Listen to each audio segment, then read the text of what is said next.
Check one, two. Testing audio. Check one, two.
Testing audio. Check 1 2.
Good morning. This is Council Barr checking in.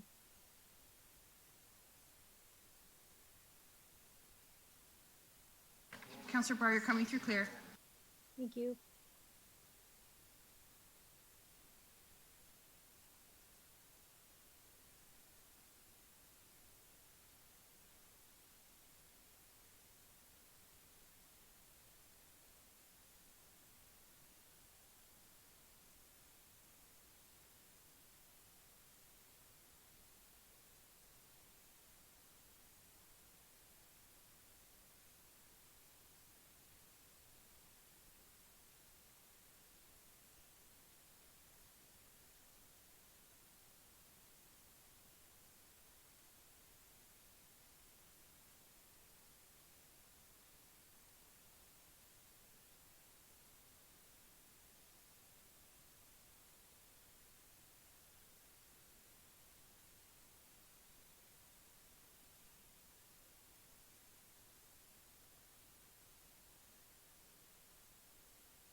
begin today's meeting, we'd like to acknowledge that we are gathering here today on the treaty territory of Mississaugas, the Credit First Nation, before them, the traditional territory of the Haudenosaunee here on the Wendat. We acknowledge the many First Nations, Métis, Inuit, and other global Indigenous people that now call Brampton their home. Please all rise for the singing of our national anthem, to be followed by a moment of personal reflection.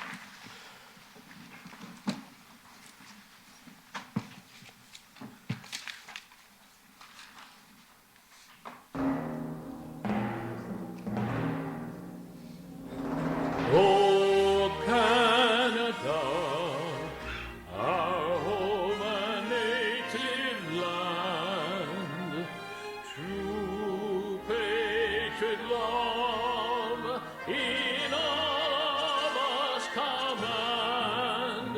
With glowing hearts we see thee rise, the true north, strong and free.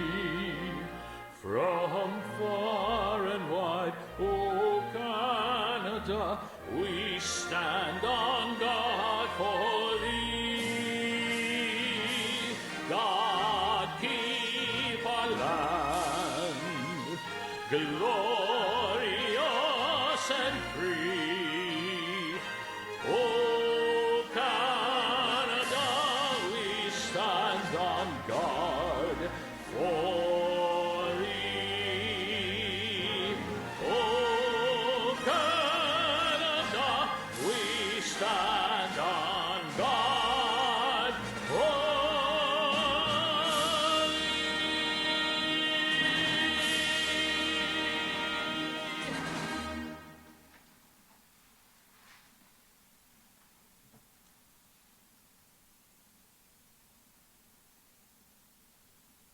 Thank you.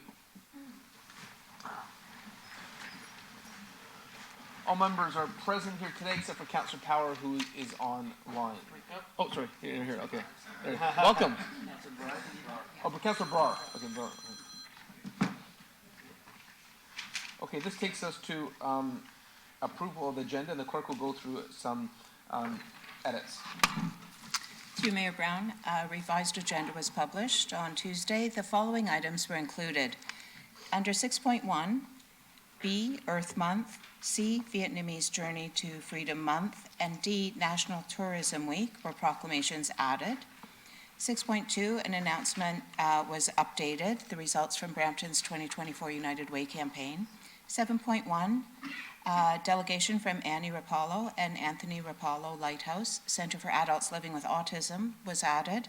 7.2, a delegation from James Nguyen, Saigon Park Group regarding the Vietnamese Journey to Freedom Month was added. 8.1, the Government Relations Matters was published. 8.2, a motion was added regarding Deputy Mayor Singh's appointment to the United Cities and Local Governments World Council and Executive Bureau.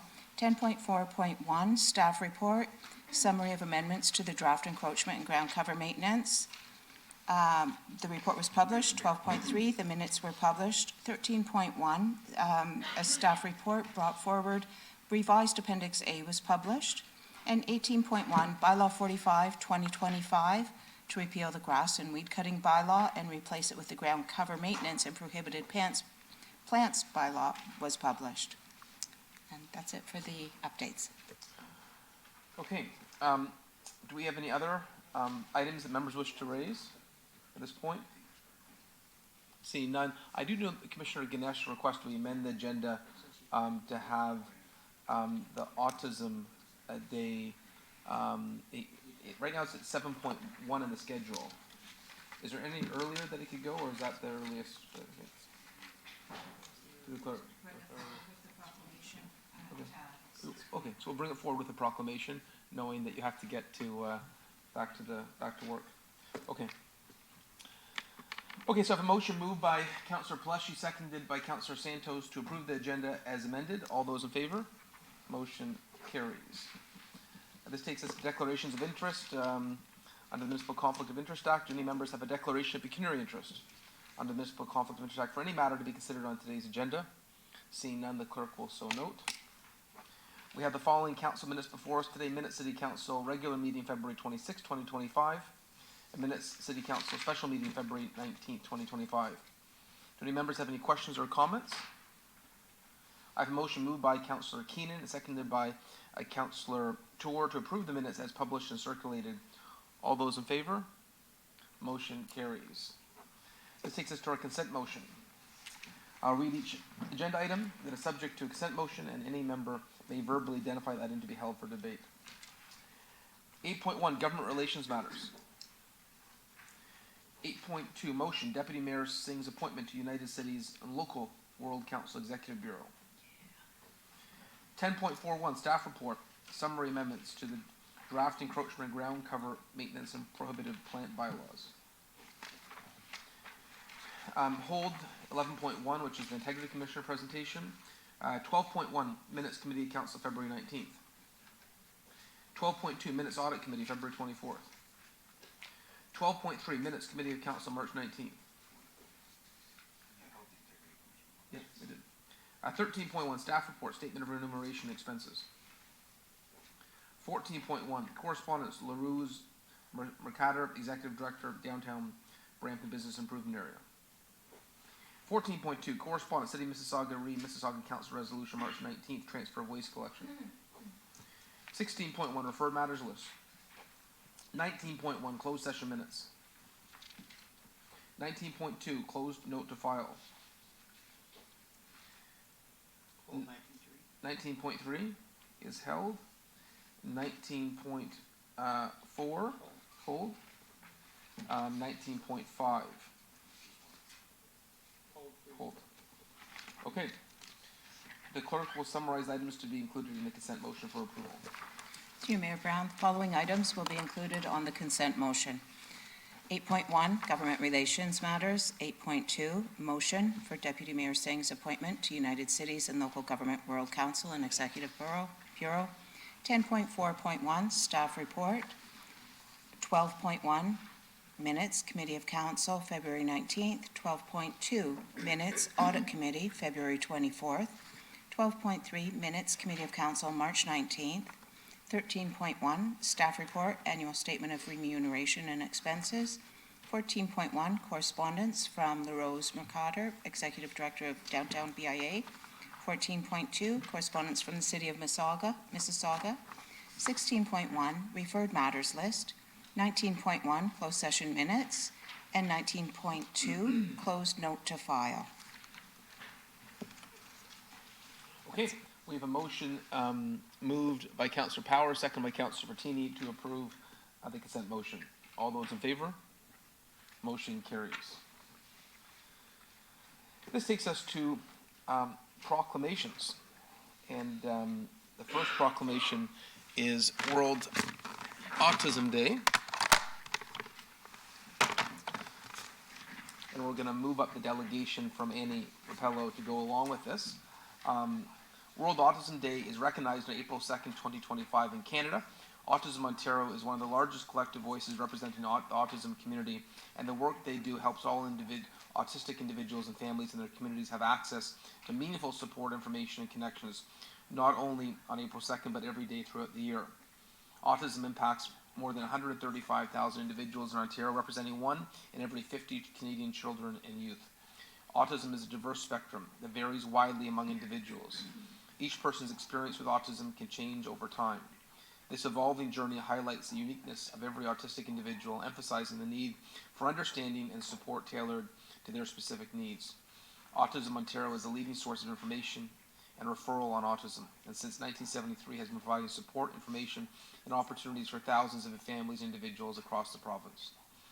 Autism Ontario is devoted to raising public awareness about autism and addressing the everyday challenges faced by individuals with autism, their families, and the professionals who work alongside them. Together we can create a society that values and includes everyone. So we declare April 2nd as World Autism Day. We're going to present this proclamation to Annie after her delegation, but please come forward and welcome to Brampton City Hall. And also shout out to our Planning Commissioner, Steve Ganesh, who I know is a huge supporter of the work you do, and we're honored to have you here today.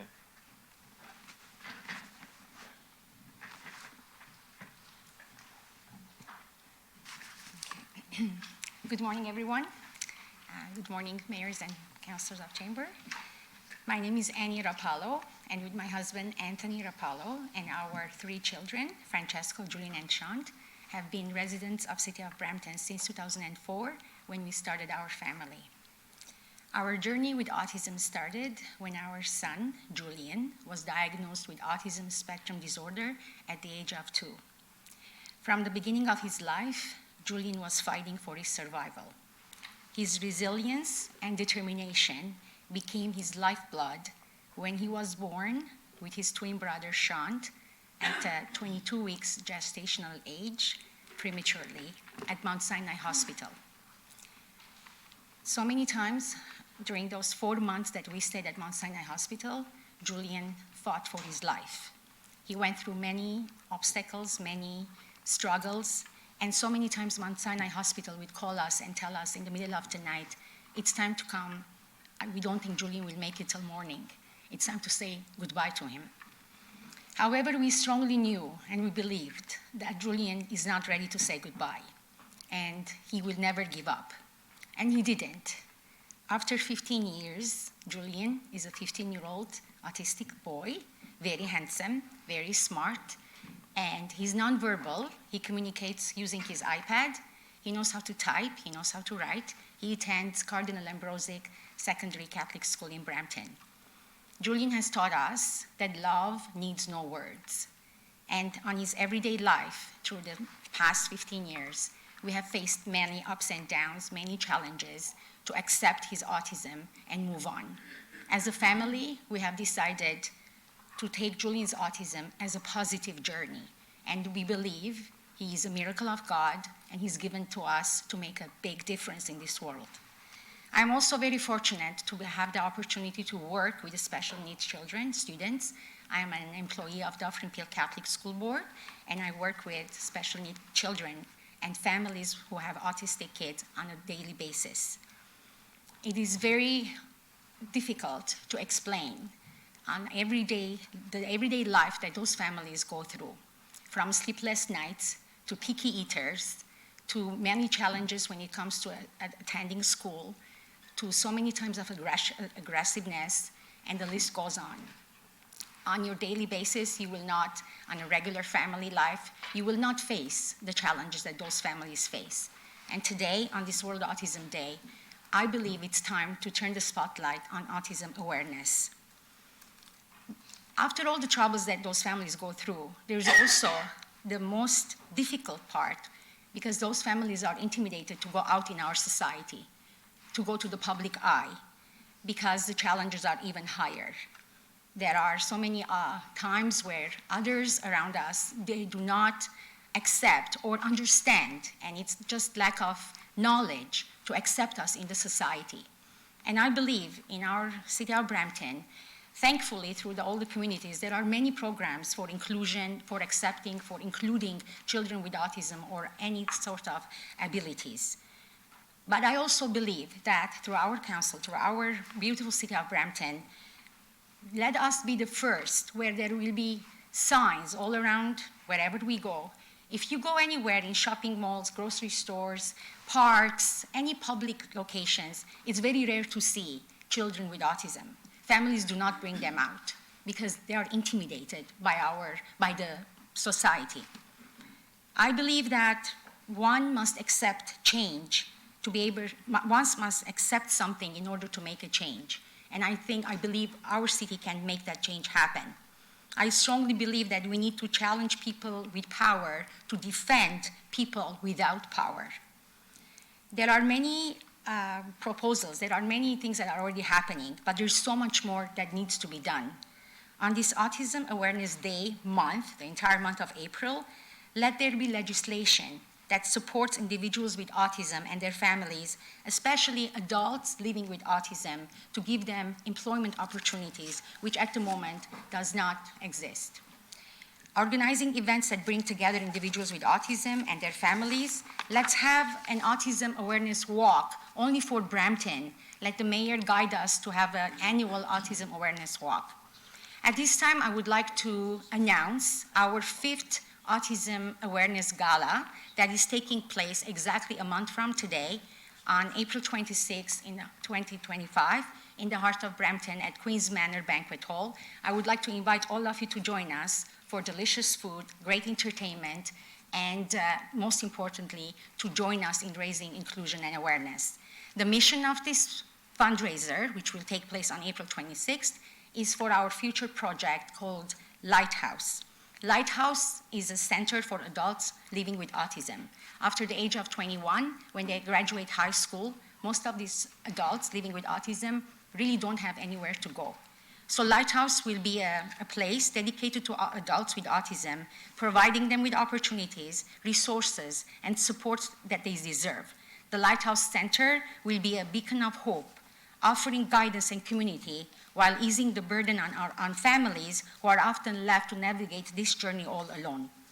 On this World Autism Day, I kindly ask you to take a moment to look around you and reflect on the importance of spreading awareness, acceptance, and inclusion for individuals living with autism.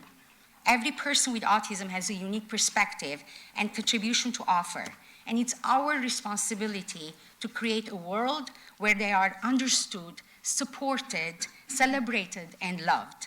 Let's work together to build a more inclusive society where everyone, regardless of their differences, feels valued and embraced. The world puts us in only one place you need to be, and I'm very happy to be in this place. There are small gifts for you for Autism Awareness bracelets. Thank you for your time. I truly appreciate it. Thank you. Thank you very much, and there may be one or two questions for your delegation, Annie. I think everyone was touched by your comments, and that's the type of community we want to build here in Brampton, one that's inclusive. And so I see on the board Councillor Keenan and Councillor Santos. Thank you, Mr. Mayor, and thank you so much for coming in and shining some light on this. And for me, my family, this is you know, a great time to see lights being shone here for this month. But my wife, prior to marrying me and having children of her own, she used to work at a center called Shining Through. Yes. With autistic children, and it was her passion, and she loved it. And when she found out that the students that couldn't afford the private care ended up in the school board, she left, took a pay cut, and went into the school board in Halton to work with the children there. And the stories that she would come home and tell me, and those things, I really felt for those families. I have 4 healthy children, which I count my blessings every day for that. And just yesterday, I had the opportunity with the chair of the BIA to do some shopping for a local school to get them some snacks for kids in need. And when we were going through Longo's, specifically at Highway 10 and Steeles, I seen 2 autistic high school students doing their co-op program there. Huh. And I was extremely touched and proud to see. And it brings me to my point where I would implore anybody, including the city, if there is positions available, to look at having that possibility for students to come here as well as any other businesses to see that. So I really hope that this month we see more of that, and we continue to. And I really want to thank you for everything that you do for those children and your own family. So thank you so much for coming in today. Thank you, Mr. Mayor. Thank you. I appreciate that. Councillor Santos has a question as well. Thank you through you, Mr. Mayor. Thanks for coming in today. Your proclamation and delegation is incredibly timely. I'm proud to be a councillor with 2 organizations that support adults and with autism, so Hope Indoors as well as Concord in the city. And I believe it was either Councillor Singh or Councillor Tour who passed a motion either last year or the year before for the city to look at opportunities to be more inclusive, particularly for providing opportunities for adults with autism or other disabilities. And so that motion was brought forward a while ago, and coincidentally, one of the not post-secondary, high schools reached out to me, like literally a couple of days ago, asking for help to find co-op placements for students with autism in the city of Brampton, because many of the businesses were rejecting requests from the school. So over the past couple of days, I've been, based on the motion that was passed by council, working as chair of community services to see whether or not opportunities exist. And the good news is that there probably are. And what is challenging is that when we bring in many of these young adults and provide those work experiences for them, we're highlighting their ability and making sure that the community sees these young people in a very visible way as part of our community. So to your point, many folks just have them inside, and we want them to be shared in the community as well. So thank you for coming in. I will keep you posted on what's happening with that high school. They're very excited with what we're doing, and very happy to support your cause. Thank you so much. We appreciate it. Councillor Santos, I know you have to go back to work, so I'm going to ask Councillor to join me in presenting this proclamation to you, and then we'll get back to the other proclamations. Okay.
No, I fell yesterday.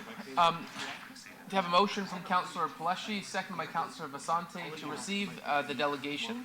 All those in favor? Motion carries. This takes us to our next proclamation, which is Earth Day, and Councillor Tour, who is passionate about this recognition, would like to read it.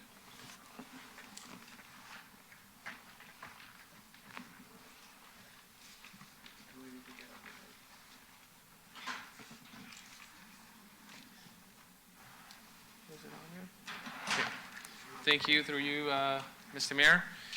Whereas Earth Day and its extension, Earth Month, are annual global events aimed at promoting environmental awareness and supporting efforts towards environmental conservation and preservation.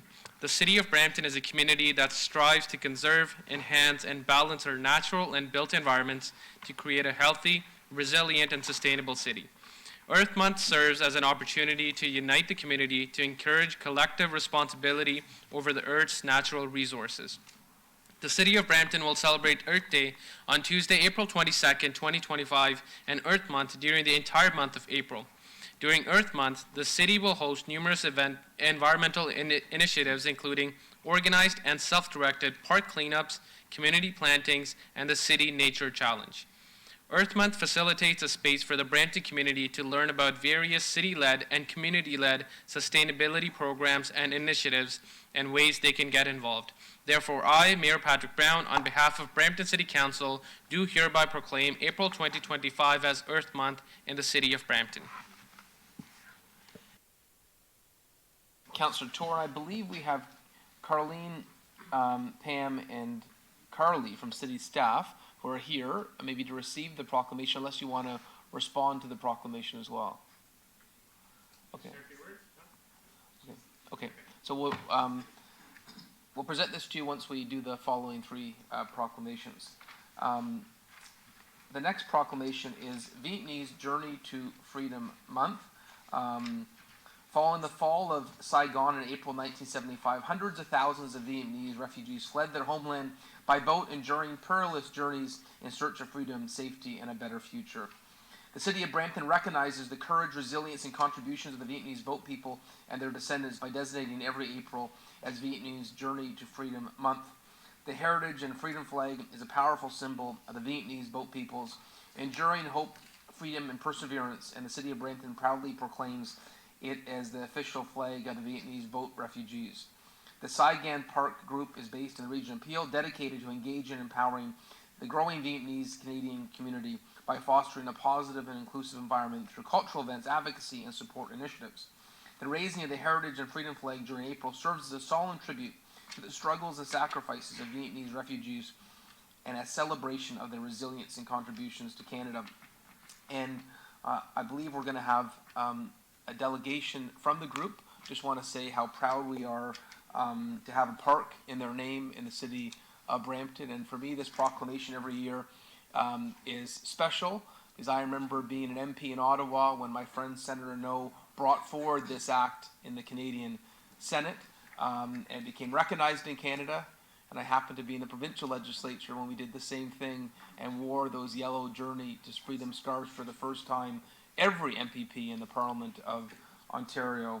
And to see this now recognized at all three levels of government really speaks to the lived experience of the boat people and how they have flourished in an extraordinary fashion in Canada. And we're so proud of their journey to our Canada and how they have bettered every community, including our own. So, James, are you presenting on behalf of the group? Okay. And then we'll present this proclamation afterwards.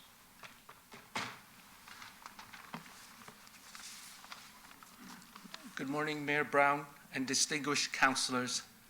It's an honor for me to be presenting this delegation relating to the city's proclamation designating every April as Vietnamese Journey to Freedom Month. And Mubarak Ramadan to all my fellow Muslim brothers and sisters. I know it's a special time of year for you. I am proud to have with me many leaders from the Vietnamese community, including members from a couple of Brampton-based organizations, Tanya from the Golden Age Village for the Elderly, Mr. Kevin Lay from the Vietnamese Seniors Association of Brampton, and many other community groups coming from as far away as Scarborough, Vaughan, Mississauga, the Vietnamese Boat People Monument Association, the Viet Tan Group, Vietnamese Association of Toronto, Vietnamese Association of Greater Toronto Area, and I think there's a couple others that I probably will forget. You truly honor our community with this proclamation. This year, our community is commemorating the 50th anniversary of the loss of our beloved nation of South Vietnam and its capital, Saigon. With a wonderful and strong advocate of our community in Mayor Brown, we have been able to achieve many great things in the last several years, including the raising of the Heritage and Freedom flag at Ken Williams Square, naming of Saigon Park in Brampton on Almond Street, a future Vietnamese retirement home, and last month's first ever Vietnamese Lunar New Year celebration at Brampton City Hall. And Mayor Brown and councillors, I want to extend a really big thank you to your senior staff, your staff from protocol and from events. They have been amazing. Just a quick little story here. Brampton is always the last city to do a proclamation or a city park naming, but you guys are always the first to have us come here at City Hall to present a proclamation. So thank you so much to your senior staff and staff. So I'm going to tell the mayor of Brampton, Vaughan and Mississauga that Mayor Patrick Brown always does things very fast. So thank you, Mayor Brown. So I just listed some of these events. There are some other events that we'd love to do in the future. I know in the city of Brampton, there's a lot of South Asian fairs, the Sikh community, the Muslim community. So our goal is to one day, I don't think we have time this summer for a taste of Little Vietnam at Chinguacousy Park, but that's something on our radar maybe in 2026. I love tandoori chicken. I love chicken biryani. But let's have some pho and some Vietnamese spring rolls in the future, right, Mayor? And I think I was talking to Mayor Brown a couple of months ago. We were talking about the Saigon Park Brampton on Almond Street. Our community is, with your support, we would love to bring 2 flags there. We will subsidize it. We will do a fundraising to have the Canadian and the South Vietnam Heritage and Freedom flag, with your permission. There are no words to thank the City of Brampton for your tremendous support of our community. Although we are smaller than other communities in Brampton, we definitely punch above our weight class when it comes to our community contributions. On behalf of our community, I want to extend a heartfelt gratitude for Brampton City Council, senior staff, and all of the wonderful city staff who made all of this happen. By recognizing our beloved flag as the official flag of the Vietnamese boat refugees, you have demonstrated our struggle over 50 years ago and dedication to our adopted country of Canada. On a personal note, I'm probably the youngest of all of our members here today. I came to Canada as a 6-year-old boat refugee in 1980. I knew nothing. The government of Canada sponsored us, my family, my brothers and sisters. Although Vietnam is where I was born, Canada will always be my country. Despite what some crazy people say south of the border, we are never going to be for sale. And thank you for the leadership of City of Brampton, for all the things you have done in the last month or so. Thank you very much for giving me this opportunity to give this delegation. Thank you. Thank you. So James, sit tight. We got one more proclamation to do, Sure. and then we're going to take a group photo with everyone here today. Sure. So thank you for being here. An honor to have this recognition of Journey to Freedom Month. Okay, so our last proclamation today before we do the photos is something that I know Councillor Pleshy is passionate about, and I know he wanted to read this proclamation about how we can encourage tourism in Brampton. Over to Councillor Pleshy. Thank you so much, Mr. Mayor. I'd like to announce that it's the City of Council, whereas April 7th to 11th, 2025 marks National Tourism Week, a week-long awareness campaign organized by the Tourism Industry Associated of Canada, TIAC, to highlight the pivotal role of tourism in Canada. TIAC, along with the supportive partners, enthusiastically invite all Canadians to partake in celebrating the nation's finest offering under the 2025 campaign theme, Canada Powered by Tourism. The City of Brampton's Tourism Office plays an integral role in highlighting Brampton as a premier destination for visitors and residents alike. The Tourism Office works to promote Brampton's unique experiences throughout authentic food, culture, festivals, artistic performances, and world-class sporting events. The City of Brampton invites residents to explore Brampton's attractions, diverse food scene, exciting events, and support local businesses. National Tourism Week aims to increase awareness of Canada's tourism sector as an important source of economic activity, creating jobs, culture, exchange, and prosperity in the community. Therefore, Mr. Mayor Patrick Brown, on behalf of Brampton City Council, do hereby proclaim April 7th to 11th, 2025 as National Tourism Week in the City of Brampton. Back to you, Mr. Mayor. A great week to visit Heart Lake and see some of the great tourism highlights we have in the City of Brampton. So I know Gage was the staff lead on this, but we're going to take these proclamations and do the presentations. And so if we could have James' group join council up front, and we'll take a group photo.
I have a motion from Councillor Keenan, seconded by Councillor Medeiros, to receive the Journey to Freedom delegation from James Nguyen. All those in favor, motion carries. Now this takes us to 6.2, announcement results from the City of Brampton's United Way campaign. Councillor Power is the sponsor. I believe we have Ramzan Youssef and Melissa Marchand to speak to it.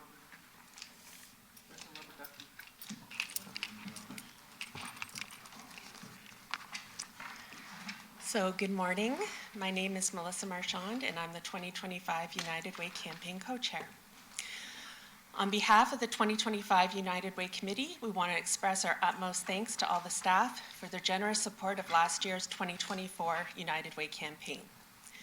We would like to say a special thank you to last year's chair, Taryn Chahal, for leading a dedicated team of leaders, including Mike Miele, Anna Ares, Karen Pritrar, Cassandra Bellissimo, Roland Daly, Sanjeev Ben Salvanthan, Michael Curran, Pani Dillon, and Mike Chan.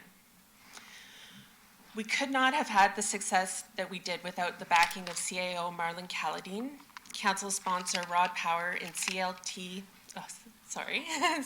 sponsor Peter Pilateras, whom we thank for their commitment and support and for ensuring that we had everything that we needed to promote and support our efforts. We also want to take this opportunity to thank Mayor Brown and Council and our corporate leadership team for their great spirit and leadership at our various events. Good morning, Mayor, council members, and members of the public. My name is Ramzan Youssef, and it's an honor to stand before you today as the 2025 United Way campaign co-chair. The events we've hosted throughout this campaign have been more than just fun and engaging. They've provided us with meaningful opportunities to connect with one another and build new memories. From Councillor Power's enthusiastic promotional videos to our entire leadership team coming together to serve our staff at barbecues, these moments have truly shown the power of collective effort, all while supporting our community. Thanks to the incredible support of everyone involved, I'm proud to announce that last year we raised over $70,000 for our United Way, a testament to the strength of our community spirit and the positive impact we can make when we work together. On behalf of the City of Brampton United Way team, we also like to thank the United Way Greater Toronto team, and a special thank you to Sarah Moldin and Anita Stalinga for their incredible support. Now, on behalf of everyone involved, I'm proud to present this check as a symbol of our collective commitment to helping those in need. And we have a check that can, let's take a photo with the mayor and the councils. Okay, great, yeah. Amazing. Okay, let's take a photo.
Sorry?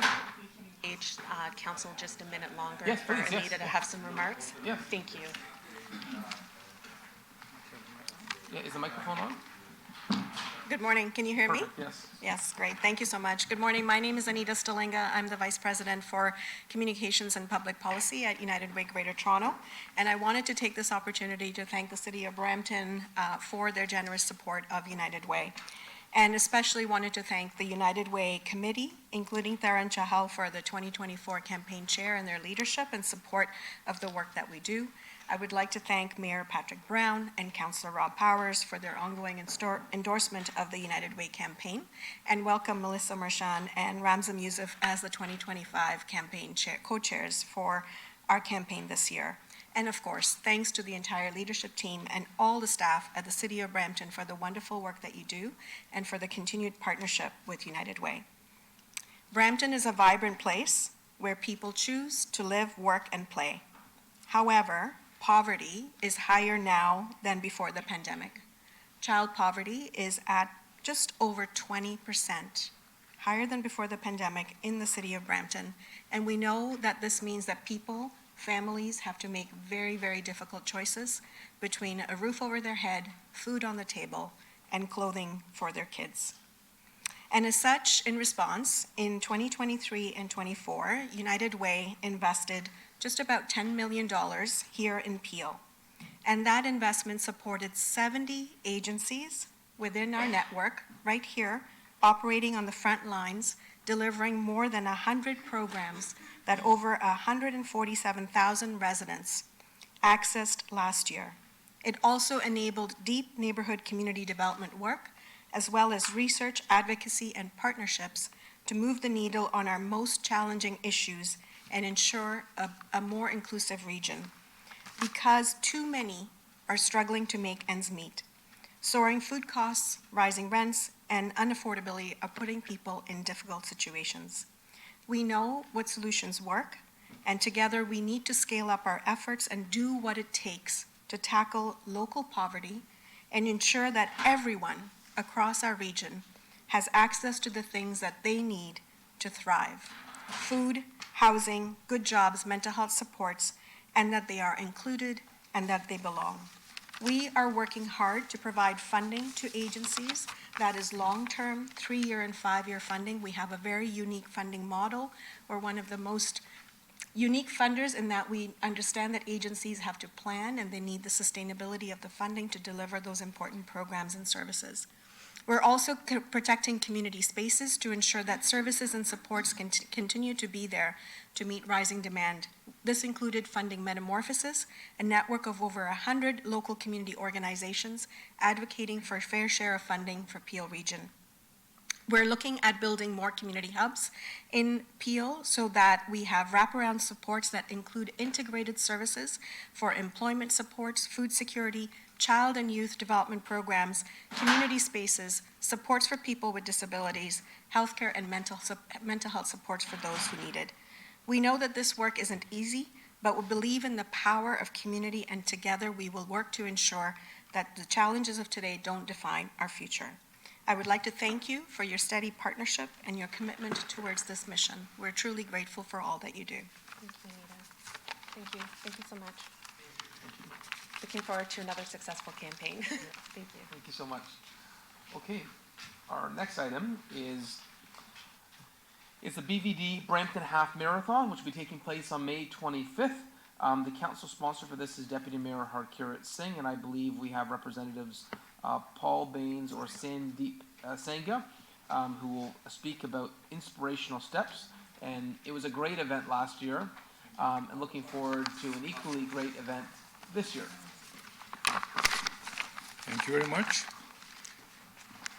I know there are a lot of papers, but I'll try to keep it short, like 5K, not like half marathon.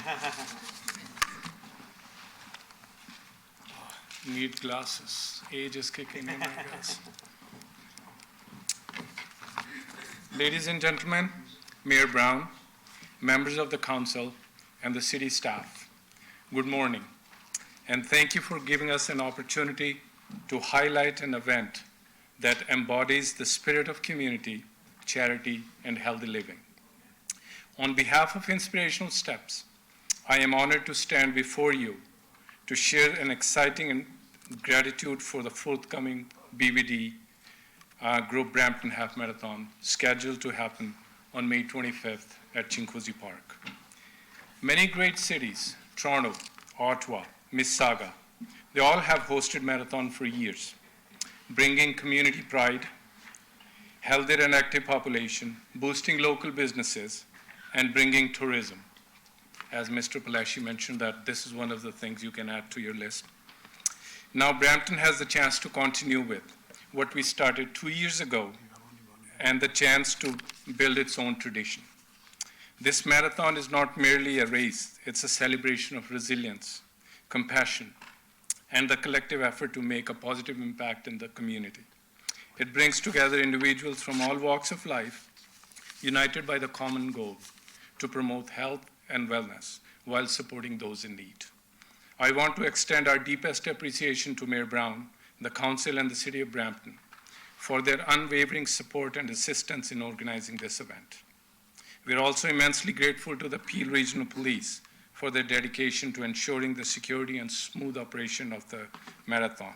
Our partner charities, Enlight Kids, GGSCF, Sahayata, Pingalwada, Drug Awareness Society, Turkshil Society, and support groups such as TPR Club, Seniors Associations of Brampton, Brampton Benders, Brampton Run for Veterans, represent the heart and soul of the event. Each organization is committed to making a difference in the lives of others, whether it's providing support for education, individuals with disabilities, promoting mental health awareness, or addressing social issues such as drug prevention and humanitarian aid. Every step taken during the Brampton Half Marathon represents a step towards positive change and a brighter future for our community. As we look ahead to May 25th, we request the city to help us reach out to the community and engage or encourage everyone to join us in the celebration of unity, compassion, and giving back. Thank you once again for your support, and we look forward to seeing you at the BVD Group Brampton Half Marathon on May 25th. Thank you. I believe the Deputy Mayor wants to respond to this as the sponsor and make his official pledge to do the half marathon. Over to the Deputy Mayor. If I recover by then, then I will definitely. That's a good excuse. Yeah. No debt. No debt is the point. But otherwise, no, thank you. It's a remarkable event. The attendance is amazing. And I know when myself and Councilor Tour met with you, the goal is eventually get it to full marathon. And the reason I really supported this, because I know it was the vision of our mayor to have a marathon in Brampton, and it's amazing how you brought all these groups together. I don't know how you did that, but commendable, and we want to see it grow. And so thank you. I know the mayor was in attendance last year, and we're going to have him and council back. And we're looking forward to growing this to a full marathon with, slow and steady. I want to thank the team at ABF for supporting this, and I will obviously do some co-promotion. I see Jason here too. You can talk to him, and getting some videos out and promoting this, as it's a great exercise in unity building for the city and community building. So more than happy to support, and thank you. Great, certainly. Yeah, we certainly would like to support groups like, a lady who came in first for the autism, and everybody. If more people come in, more groups we can support. And your collaborative approach is Exactly. amazing. Right, thank you. Thank you. Okay. All right. We have a motion moved by Councillor Tour, second by Deputy Mayor Singh to receive the delegation. All those in favor, motion carries. This takes us to item 6.4, and Denise McClure is going to share a report from our Economic Development Annual Report. I was looking at this report. I was blown away by the level of activity. It really, really is impressive when you put it all together. Hope every member of council has a copy of it, because it's very impressive what's happening in Brampton. Good morning, Mayor Brown and members of council. On behalf of our economic development team, I'm very proud to officially launch today our 2024 Annual Economic Development Report. This is an important marketing tool that our economic developers here use every day in our work. We send these around the world to trade ambassadors. It is really important to everything that we do. Yesterday at the Mayor's Business Ambassador meeting, someone stated that this annual report should be called the Report of Pride, that it is a wonderful way to tell the Brampton story. And I think everyone here will agree that Brampton has a tremendous story to tell. 2024 was an incredible year. I am most proud of the Brampton companies that celebrated major milestones, and the center fold of the annual report really showcases these companies. 40 years for Sun Pharma, 30 years for Magna Plascoat, 40 years for Valley Foam, and 50 years for Almag and Zocam. When we are pitching to new investors, it is really the longevity of these employers that's one of our strongest assets when we're pitching Brampton. Thank you to all of our colleagues that worked with us on this report. It is definitely a labor of love. And when Mayor Brown said he really wanted to have this report ready for the Mayor's Business Ambassador lunch, the communications team stood by us and we met the challenge. Thank you to our colleagues from Planning, Building, and Growth Management who we work closely with on files every day, and the fantastic communications team who were project managers extraordinaire and created such a beautiful annual report. And of course, to our partners from the Brampton Board of Trade and the many businesses in Brampton that inspire us every day in the work that we do. And thank you to all of you, Mayor Brown, our Chair of Economic Development, our Vice Chair, Councillor Santos, and everyone on Council for being incredible champions for Brampton. And we really hope that you love the annual report as much as we do. Thank you. Any questions for Denise? Councillor Tour. Thank you. No questions. I think Denise couldn't smile any wider today. This is an amazing report here. And like the comment that was made yesterday, this should be a report of pride. It is great to reflect back on the last year, see the incredible wins, see the incredible numbers that are in here, all the projects, all the different initiatives. I know the team puts a lot of work to get this done throughout the year. So I want to say thank you to Denise, everybody that's here in the audience, the entire team at Economic Development Office. And last year we also, Claire was part of the team, so shout out to Claire as well on this. But I think this is fantastic. This is a great tool that we can always showcase whenever we go out of the city about this, the Brampton advantage that we have. So it is amazing. Great to see all the photos. I'll also point out that, Councillor Power is in probably more photos than anybody in this, doing a lot of the business visits. But thank you to everybody on council that participates in these business visits, that goes out to highlight the local businesses and their boards. I think that is an amazing showcase here in this report as well. So thank you for all the work that the team does. Thank you. Thank you. We have a motion moved by Councillor Tour, seconded by Councillor Santos to receive the Economic Development report. All those in favor, motion carries. Okay. Could we do a picture with the team on the annual report? Yeah, so can we have the ECDev team stay for a photo? The Deputy Mayor wants another opportunity to get up for a photo.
Okay, we dealt with 7.1, dealt with 7.2, all the way to 11.1. Okay, our Integrity Commissioner's online.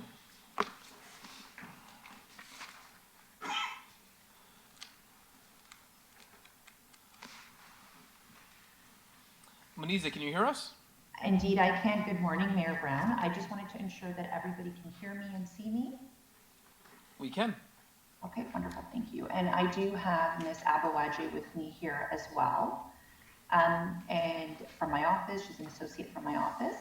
And to the extent that there does become any sort of issue with respect to hearing me, please, Mayor Brown and other members of council, City Clerk, please do let me know, and I'm happy to repeat myself. I'm assuming that everybody has had an opportunity to look at some of the proposed amendments that we've set out to the Code of Conduct.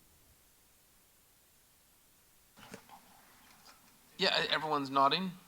Okay, wonderful, thank you. So I guess where we wanted to start was with providing members of council with a little bit of a background in terms of how we came to these changes. Now, you may recall, Mayor Brown and other members of council, that this is something that we had undertaken to resolve earlier on when I had come into this role. And then there were just a number of other issues to deal with. And so we've had an opportunity now to propose some changes, and we have completed what we consider to be a pretty fulsome comparative analysis.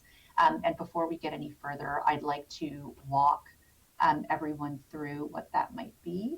I'm just trying to figure it out. Just bear with me for one moment, the best way to get to the first slide. So the agenda with respect to, and I don't know, Aisha, are you controlling the slides on your end, or would it be somebody from? Hi, Melissa. We can move the slides forward. You just let us know when to move on. Wonderful, thank you. If you could please go to the agenda slide. Thank you so much. So this, in terms of a little bit of a roadmap in terms of the discussion today, we're going to walk members of council through the methodology and the overview, the proposed amendments, the new rules, provide a little bit of reasoning with respect to why we've implemented or are proposing the implementation of certain changes and rules. And of course, we're going to open the floor for any sort of questions and discussions. I cannot promise, of course, that there aren't going to be some questions that are raised that we may have to circle back and do a little bit more research in terms of providing some answers. If we can go to the next slide, please, the one that is labeled methodology. So as I had outlined a moment ago, I do think it's a good idea for members of council and for everyone who is looking to see the changes that we are proposing to have a sense of what it is that we have looked at in terms of a comparative analysis. So we've looked at the Toronto Code of Conduct, and that Code of Conduct, and what we did in terms of looking at some of the various municipalities and conducting our comparative analysis is we looked to see some similarities insofar as it relates to size, number of local boards, number of advisory committees. We even looked at social calendars to look to see, is it a good comparison to Brampton when looking at, the number of lobbyists? Is it a good comparison to Brampton in terms of looking at, events on the calendar and fundraising activities? So it wasn't just a matter of pulling various codes of conduct without, we wanted it essentially to be apples to apples, if that makes sense. So we looked at Toronto first, and Toronto has a separate code of conduct for members of adjudicative boards. It also has a table for gifts outlining what isn't and isn't acceptable as a gift. There's a pretty robust section on conflict of interest, which also outlines pecuniary interests, defines harassment, has section on conduct that respecting lobbyists specifically, and then has a pretty robust section that deals with fundraising activities as well. We also looked at Mississauga, and that has a clear-cut reference to the Municipal Conflict of Interest Act. There is a very useful section on social media conduct in terms of both elections, campaign selection, election readiness, and then general conduct throughout the term for a sitting member of council. There's a good section on fundraising activities, and then also includes a chart of gifts allowed versus not allowed. We looked at Kitchener, which again has a section that clearly outlines that it is not only applicable to members of council, but to local boards and advisory committees as well. And it makes reference to applicable legislation.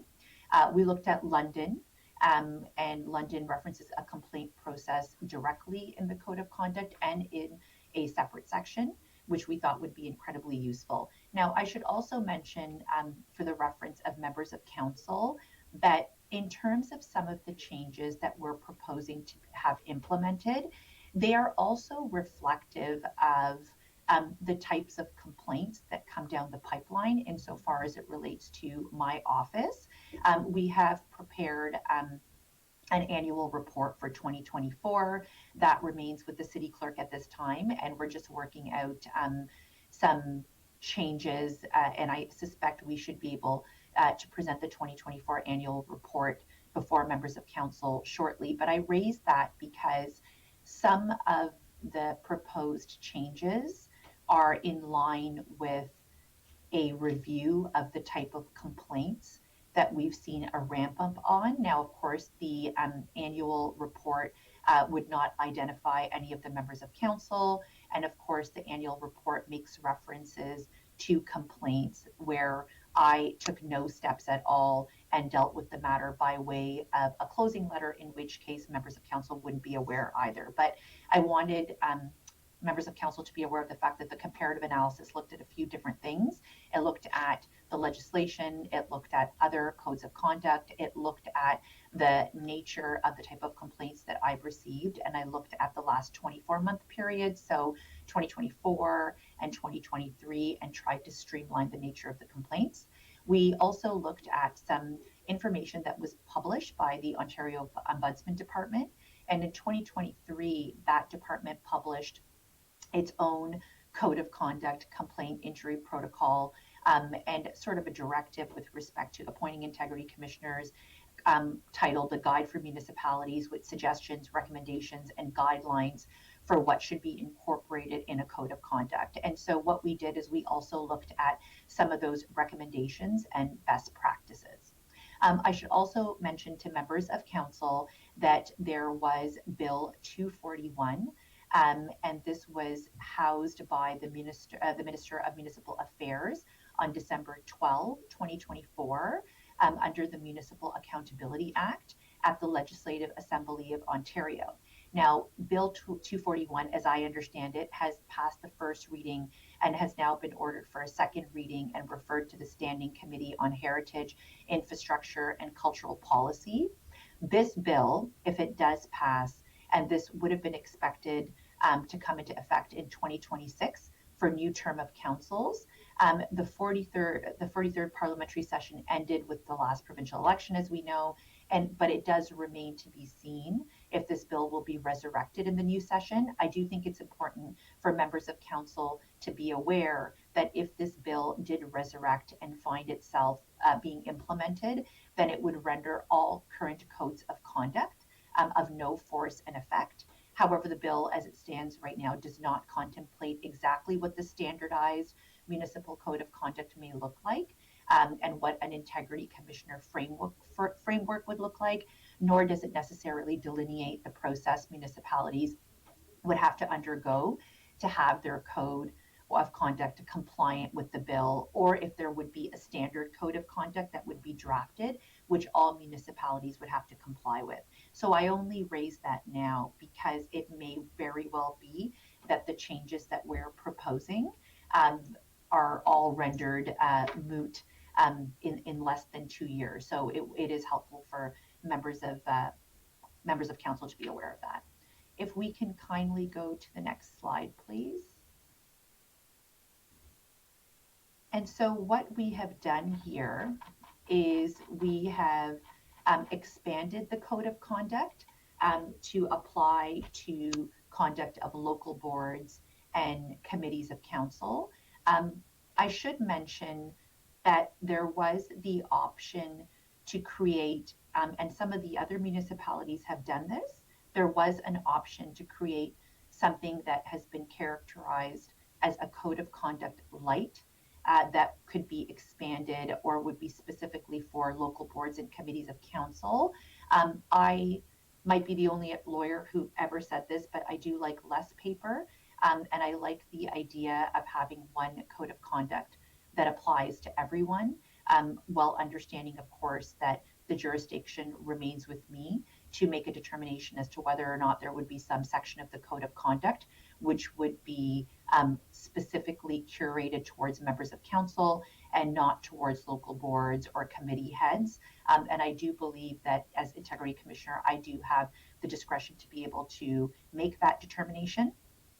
We've also made some reference to applicable pieces of legislation that we think would be incredibly helpful when looking at changes to the code of conduct, with an obvious reference to the Occupational Health and Safety Act, human rights legislation.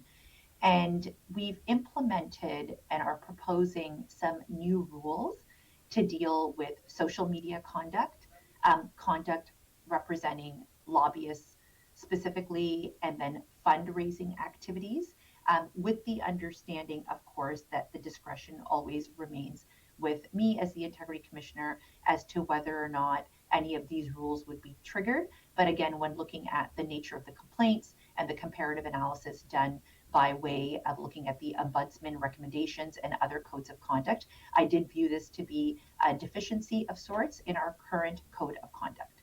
And then there are just some additional commentary that we've added, some additional definitions. And then, of course, far less interesting, we've just made some changes with respect to formatting and updating. So with respect to the proposed amendments, that would be the next slide. And then going into framework and interpretation. So as I mentioned a moment ago, the code of conduct, I opted to move away from a separate code of conduct light, and instead am proposing, for all of the reasons that I mentioned a moment ago, that this code of conduct, while using my discretion, would also apply to members of local boards and committees and committee heads as far as it pertains to their official duties. And again, what would qualify as an official duty is something that I would leave to my jurisdiction, or my discretion, I should say. If we can go to the next slide. The legislation pieces that I thought were critical was reference to the Public Inquiries Act, the Provincial Offences Act, and these three sections, in my view, are incredibly important. The Occupational Health and Safety Act, which is a piece of legislation affectionately referred to as OSHA, that is quite important when looking at ensuring that we have workplaces that are safe for everyone, including those city employees, including those who report to members of council. Without getting into detail, I have seen an uptick of sorts with respect to certain complaints that are made by city employees from time to time. Now, I should also mention that at least in the last 2 years, those complaints have not come to fruition insofar as they have not necessitated an investigation or even any sort of engagement with the member of council in question. Nonetheless, given the nature of the complaint and the allegations, I thought it would be a good idea for the Occupational Health and Safety Act to be specifically referenced in the Code of Conduct, and it speaks to general safety in the workplace, the eradication of toxicity and harassment in the workplace, and so I thought it was a useful piece of legislation that should be mentioned. The Ontario Human Rights Code goes without saying. In my view, it's a critical piece of legislation that deals with issues around differential treatment on the basis of what are the enumerated or protected grounds. And I do strongly believe that from a safety perspective, it is an important piece of legislation that should be referenced in any proposed changes to the Code of Conduct. Again, I do not hold a crystal ball, but I cannot imagine in the event that there is a standardized Code of Conduct that comes into place in the near future. I cannot imagine that any such standardized Code of Conduct would not include reference to OSHA or to the Ontario Human Rights Code. And then lastly, I think it's important to have the ability for reference to specific bylaws and policies of City Council, which are adopted and amended from time to time. And in my view, this does allow for workplace policies, just by way of one example, to be implemented and for the public to be comfortably aware that if there are changes adopted from time to time, it does allow me as Integrity Commissioner to expand my scope beyond the four corners of the Code of Conduct in a manner, of course, which ensures that there's procedural fairness to whether it's a member of council or some other individual acting in their official capacity in some of the roles that I've mentioned, to be able to reference any changes to specific bylaws and policies, again, that are changed from time to time. So those are the new additions insofar as it relates to legislation. And again, this is what I have seen with respect to some of the other codes of conduct. If we can go to the next slide, please. The definitions section has seen a little bit of a revamp. Again, I had mentioned that with respect to the definitions, we see a definition that references social media, and it refers to freely accessible third-party hosted interactive web technologies to produce, post, and interactive text, images, video, and audio to inform, share, promote, collaborate, or network. And again, this is a non-exhaustive list of examples of social media, including X, Facebook, Instagram, Snapchat, YouTube, or LinkedIn. And I'll delve a little bit more when I refer to the role in terms of why I thought the inclusion of social media was critical altogether. But just in looking at the definition section, we've defined what social media could possibly outline, have mentioned, of course, that it's a non-exhaustive list. We've implemented a change with respect to the definition insofar as it relates to pecuniary interest, and it has the same meaning as what's been set out in the Municipal Conflict of Interest Act, but thought it was better to set it out here a little bit more explicitly. The harassment definition is critical as well, and here we used the Occupational Health and Safety Act in terms of outlining specifically what would qualify as harassment. Of course, the definition does not preclude me from using my discretion in terms of whether or not something would qualify as harassment when looking at all of the various factors that I would normally look at when looking at any type of complaint.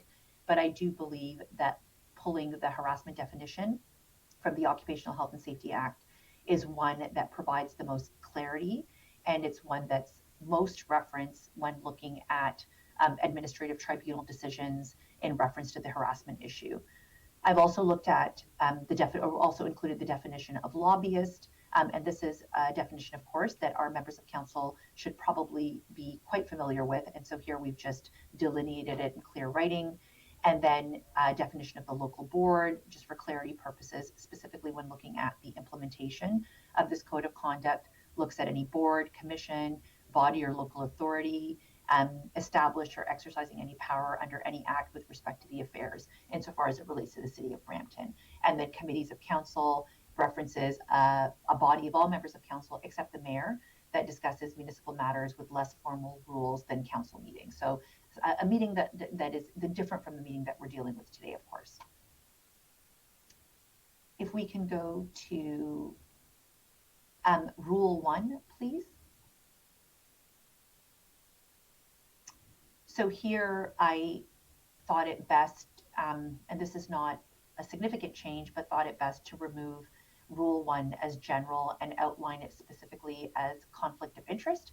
We have not changed the body of Rule 1, but if you read Rule 1, which sets out members of council shall avoid the improper use of influence of their office and conflicts of interest, both apparent and real. Members of council shall not extend in their discharge of their official duties preferential treatment to family members, organizations, or groups in which they or family members have a pecuniary interest. So here we haven't actually changed the rule, but I believe that titling this rule as one that qualifies under conflict of interest was better suited as opposed to referring to it as general. If we can go to the next rule, please.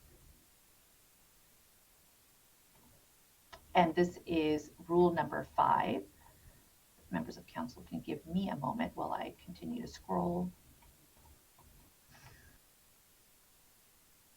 Rule 5 speaks to election campaign work, and suffice to say, my reference for the changes proposed here are as a result of some of the inquiries that have come my way over the last 24-month period. And what we've outlined here is specifically for the benefit of, well, essentially creating a more robust rule, but under the commentary proposed one change to Rule 5, which outlines members shall be respectful of the role of the city clerk in managing the municipal election process and meeting all statutory requirements in respect thereof. The clerk must ensure all candidates are treated equally and no candidate for elected office should interfere with how the clerk carries out these duties. So not so much a change to the rule specifically, but just more an expansion of the commentary, given the nature of some of the inquiries that have come my way in the recent 2 years. If we can go to the next rule, please, which is rule number 6, and this speaks to business relations.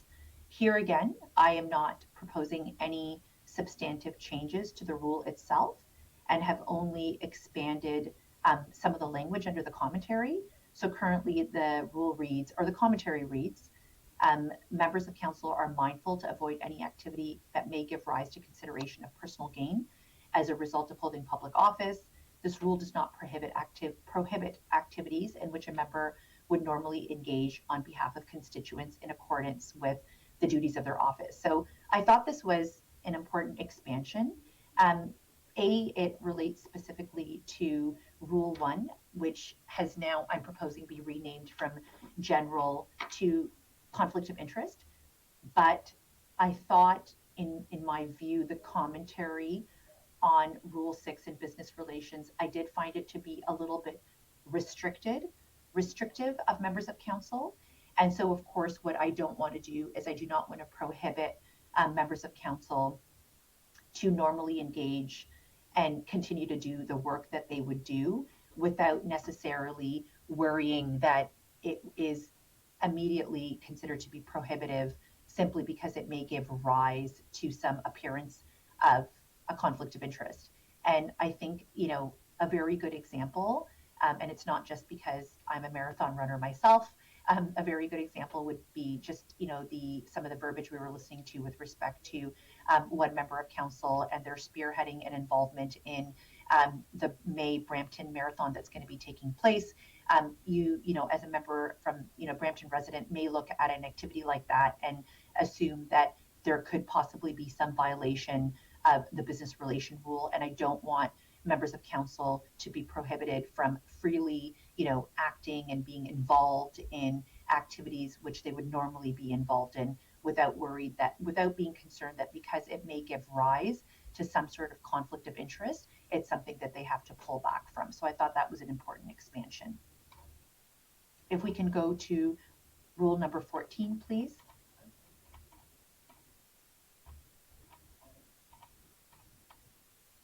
Rule number 14 looks at the issue of harassment. So I have already outlined that when looking at the issue of harassment, the starting point for me as Integrity Commissioner will be to look at the definition as set out under the Occupational Health and Safety Act, which again is a definition that we see in administrative tribunal decisions, which from my perspective as the Integrity Commissioner, when looking at decisions that I write, I would compare myself to an administrative tribunal adjudicator more than I would to a judge. And so I think it is the most relevant. And that's not to say that we don't see this definition raised in case law as well, where we've got a trier of fact who is a judge as opposed to an adjudicator. And again, under harassment, I have not made any substantive changes to the rule itself. What I have done, however, is expanded and changed some of the language under commentary. So currently it outlined the City of Brampton is developing a respectful workplace harassment discrimination policy to ensure a safe and respectful work environment as appropriate management of any occurrences of harassment and discrimination is defined by the policy.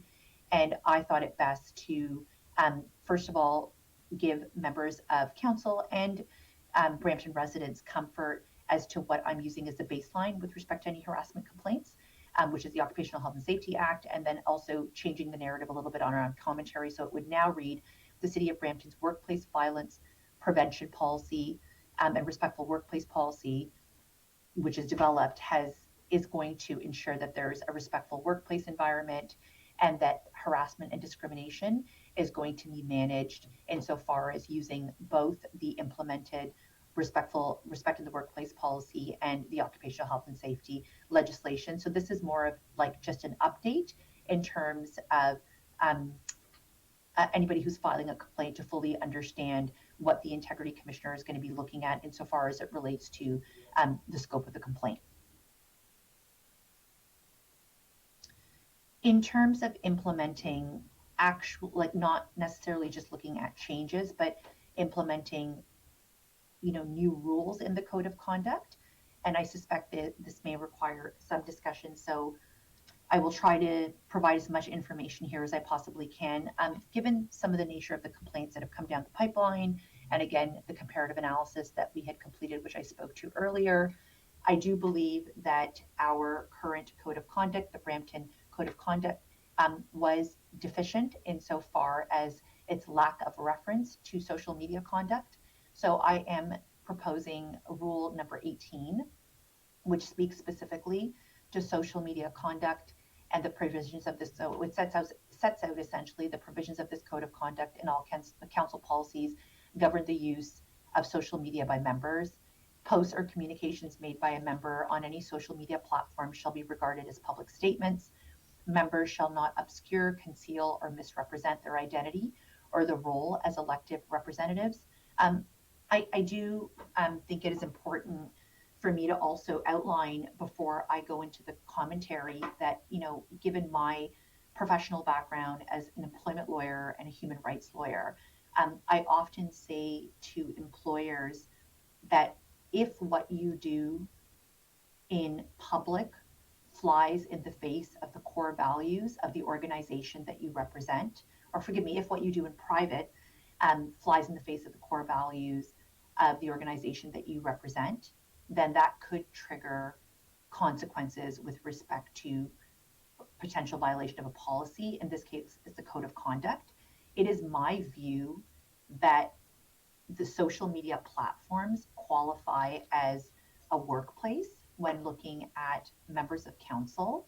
And while a member of council may qualify on their social media platform, and the list, of course, is not exhaustive, while they may qualify that these are views that belong to me in my individual capacity, they do not represent the organization that I stand for. I am telling you as an employment lawyer that that type of verbiage means absolutely nothing. And more often than not, if you hold a position that is public facing, putting a disclaimer or a qualifier with respect to any comments or activities or likes or posts made on social media, simply having a qualifier there saying this doesn't represent the organization that I'm affiliated with from a legal standpoint, more often than not, and I dare I say almost always, means nothing. And I do believe that it's very important to spell that standard out in our code of conduct, so our members of council do understand that while they do have the right to engage on social media platforms, and of course that level of engagement for members of council is incredibly important, at the same time there is a responsibility to be cognizant of the fact that you are an elected official and that you cannot make comments that are in a vacuum. Of course, the discretion is always with me to outline if the social media conduct triggers one of the other rules under the code of conduct. But in my view, our code of conduct, the City of Brampton Code of Conduct, was quite, this is a deficiency that I would consider to be pretty significant.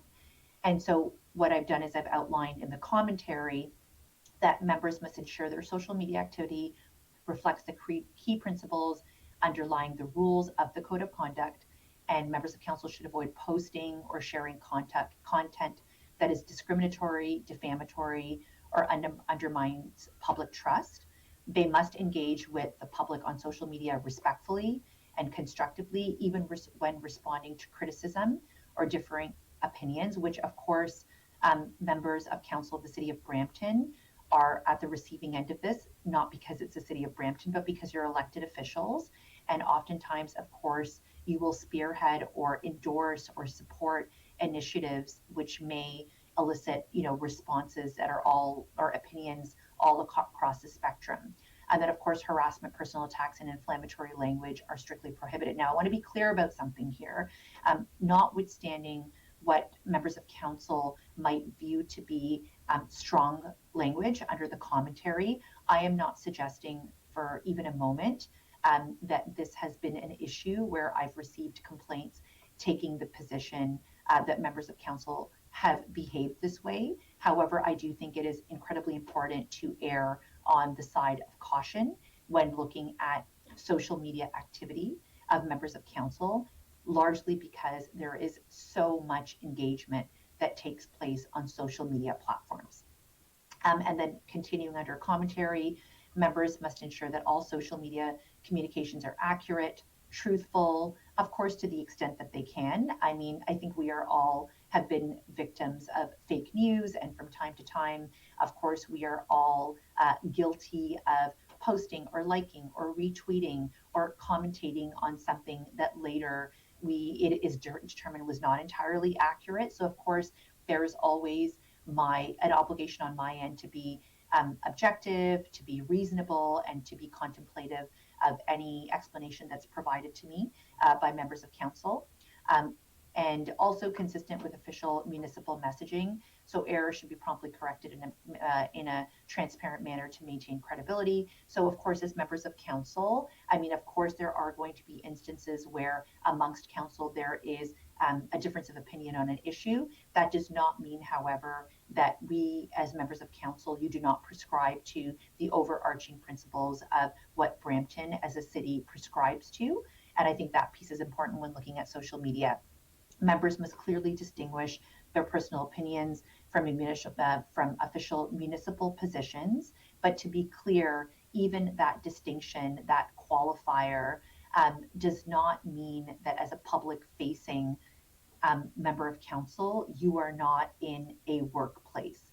When using personal social media accounts, you must avoid implying municipal endorsement or support for their personal views while still understanding, and this is consistent when looking at other members of councils and other members of council and other municipalities as well, that because you are public facing, even if it is your personal opinion, it is something that could very well be tethered to the city of Brampton, and that could potentially be something that's problematic.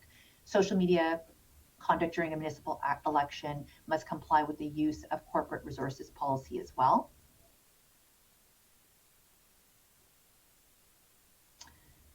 Those are the proposed changes to this, well, not the proposed changes, but that's a review of the social media conduct under Rule 18. I also added a rule when looking at conduct respecting lobbyists. Members of council may recall that I did hold a lobbyist registrar session not too long ago, where we spoke to members of council as to what qualifies as appropriate and not appropriate lobbyist lobbying activity. I thought it best, again, when looking at my comparative analysis that I mentioned earlier, that there is a rule to specifically implement the conduct when looking at lobbyist and lobbying activities specifically. And so here it outlines under Rule 19, a member must not knowingly engage in communications defined as lobbying under the city's lobbyist registry bylaw, which is a bylaw that members of council should be quite familiar with a person who is not registered as required under that bylaw.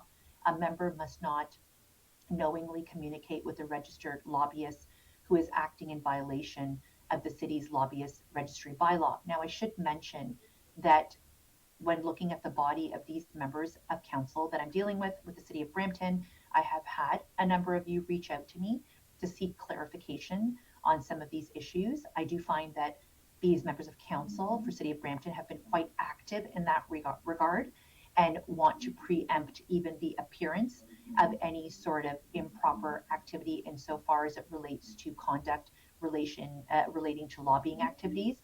And so I thought it prudent in those circumstances to outline it right, or outline a rule that deals with the issue right in the code of conduct, because it seems to be something that, in my view, the city council members of Brampton are incredibly mindful of and careful about, given some of the inquiries that have come my way. If a member becomes aware that a person is in violation of the city's lobbyist registry bylaw, they must refuse to engage with the lobbyist where appropriate and terminate the communication immediately, which is the good behavior that I have seen from members of council here. And then the commentary: in the midst of communications with the lobbyist, a member may become aware that the lobbyist is violating the city's lobbyist registry bylaw, and here I've had members contact me directly. If the member judges it appropriate to continue the communication, they should remind the lobbyist of their obligations under the bylaw at the conclusion of the conversation. A member must report any violation of the bylaw to the lobbyist registrar, which is myself, and no member shall act as a lobbyist before a council, its committees, or any agency, board, or a commission of the city except in compliance with the Municipal Conflict of Interest Act.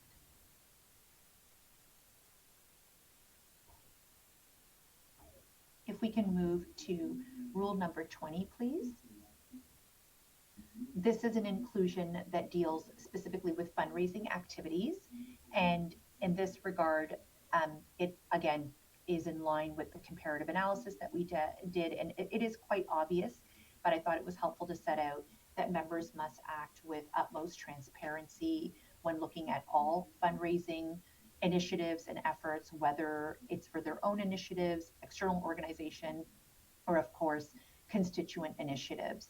And then really the bulk of the rule really focuses on the commentary, which outlines as part of their role, members may publicly support or encourage donations to registered charities, which of course is a good thing, not-for-profit organizations, community-based groups. Members must ensure transparency, avoid any financial or personal benefit from the fundraising activity, which of course ties into the conflict of interest rule, and prevent any perception of pressuring potential donors or offering preferential treatment to donors, which however does not prevent them from engaging in their regular activities insofar as it relates to the business relations rule.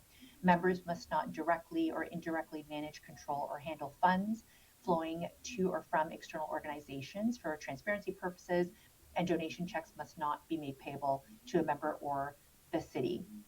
The commentary again outlines members must maintain an arm's length relationship from the financial aspects when looking at potential conflict of interest concerns of fundraising for external organizations and constituent activity. Members should never accept cash. Again, this is not something that has been an issue when looking at these members of council, but I thought it prudent to ensure the commentary on the fundraising portion of this rule is as robust as possible. For member organized community events, members must report to the Integrity Commissioner the names of all donors and the value of their contributions that will supplement the event.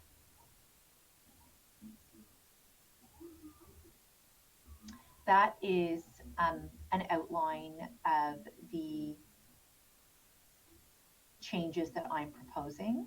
I'm more than happy to answer any specific questions. If members of council can give me just a moment so I can get my screens organized, that would be incredibly helpful. Yeah. Thank you, Manisa. I think we have Councillor Pleshy on the board. Thank you very much, Acting Chair. Thanks, Manisa, for the presentation. We've kind of looking around the room. There's a lot of information that we just received. I'm happy to see a lot of the items, specifically the workplace harassment, and what you've done with that, and then having that collate with the code of conduct. Very important, because we've been talking about that for a long time. Unfortunately, with I guess again, and I think this is our second round now going through this, with the province making some kind of changes that have us step back a little bit to say, well, now kind of what's the future. So that being said, a lot of the information that you've provided, I look to staff to see what we can incorporate, kind of grab some of that low-hanging fruit, and try and pick some of those off as soon as we can. So therefore, there's nobody else, and I've kind of just had some sidebar conversations with some members. I'd like to refer this to, I believe the proper location would be within the CAO's office, with government relations and everything that's controlled out of that office, to see if what we can do with some of that low-hanging fruit, but then ultimately refer that to the next governance relations council operations meeting scheduled for May 5th. So I'd like to put that referral on the floor. Thank you again, Manisa, for the work you did. In future, I ask that with the amount of information that came out of this, I'd like to see you in person. So I think that we can have that better discussion with all members of council, reading the room and having a good conversation, I think would be certainly beneficial for us. So thank you again for the work that you did on this, a lot of information, and happy to put the referral on the floor. Back to you. And if I may just respond to that very briefly, Councillor Pelletier, I'm happy to do that if it makes it to the CAO's office and members of council would like me in person and we can go through all of it again and I can give all the background and answer more fulsome questions. I'm happy to do that, of course. Excellent, thank you. Yeah, I think that covers it. Thank you, back to you, Mr. Mayor. Okay. Need a seconder. So, moved by Councillor Pelletier, seconded by Councillor Keenan. All those in favor? Motion carried. Thank you, Miniza. Thank you very much, Mayor Brown. Thank you to members of council and everyone else. And may myself and Ms. Abawaji be excused from the rest of the meeting? Yes, thank you. Thank you very much.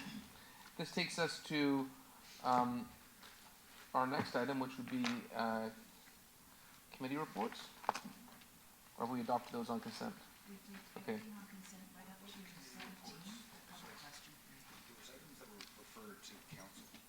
They're in camera, yeah. You're the one you There's a bunch. We have 3 items in camera. Anything? There's the ground coverage. I know that was that.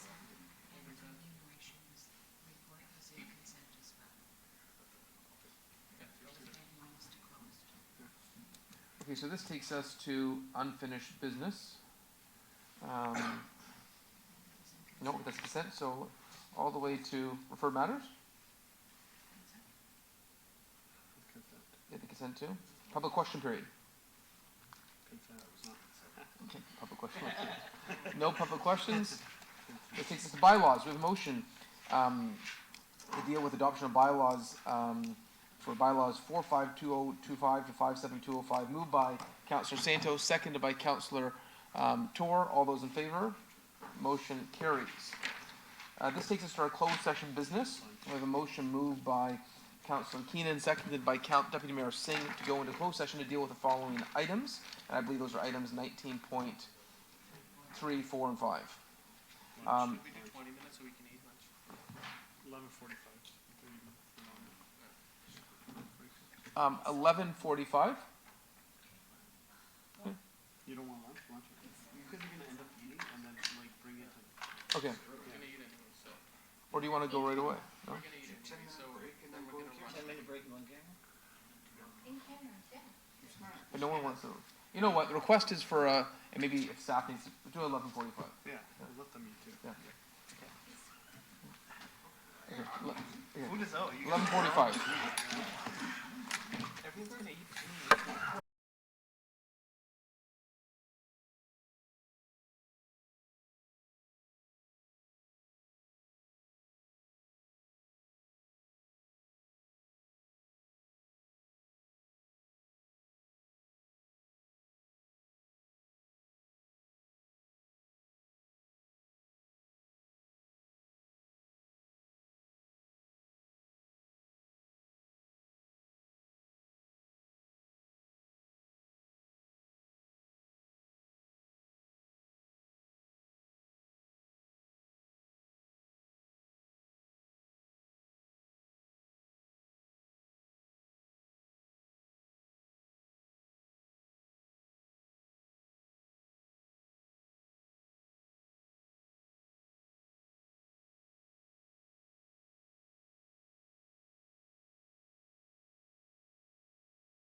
in public session. In the continuing interest of transparency and open government, we will report in public session any outcomes from today's session closed business. And we have 19.3 item was considered in closed session, including consideration of the following open session recommendation. And this motion is moved by Councillor Keenan and Medeiros. The Chief Administrative Officer will be delegated authority to execute a new lease agreement, such documents necessary between the City of Brampton as the landlord and the Royal Canadian Legion Branch 15 at 80 Mary Street. As tenants substantially in accordance with the terms and conditions directed by council, otherwise on such terms acceptable to senior manager, realty services, in a form acceptable to city solicitor or designate. All those in favor? Motion carries. Our next item, 19.4, this item was considered in closed session and direction was given. 19.5 item was considered in closed session, including consideration of the following open session recommendation, moved by Councillor Medeiros, seconded by Councillor Tour. Yes. Sorry, that was just the local councillors. Oh, local councillors. Is Councillor Vasante and Santos on the call? Yeah, yes, I am. Okay. Yeah, I'm here. Moved by Councillor Santos, seconded by Councillor Vasante. The report from Mitza Montessori, Director of Building Design and Construction Committee of Council meeting March 19th be received. The Council approve the returns of surplus capital funds totaling 2.3 million. The budget amendment for the approved project 185670003 Chris Gibson Recreation Center to increase the project budget by the same amount of 2.3 million, with the funding be transferred from reserve account number 4 asset repair replacement. The staff be directed to amend the existing contract for addition and renovation in regards to the child care scope of work. All those in favor? Motion carries.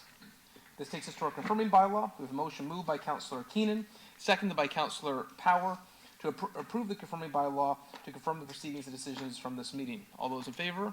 Motion carries. Our last item of business, item 21, adjournment. Wednesday, April 9th at 9:30 a.m. is our next meeting. I have a motion moved by Councillor Power, seconded by Councillor Vasante, to adjourn today's meeting. Thank you for attending. The motion is carried, and please enjoy the rest of your day. I'm moving the motion.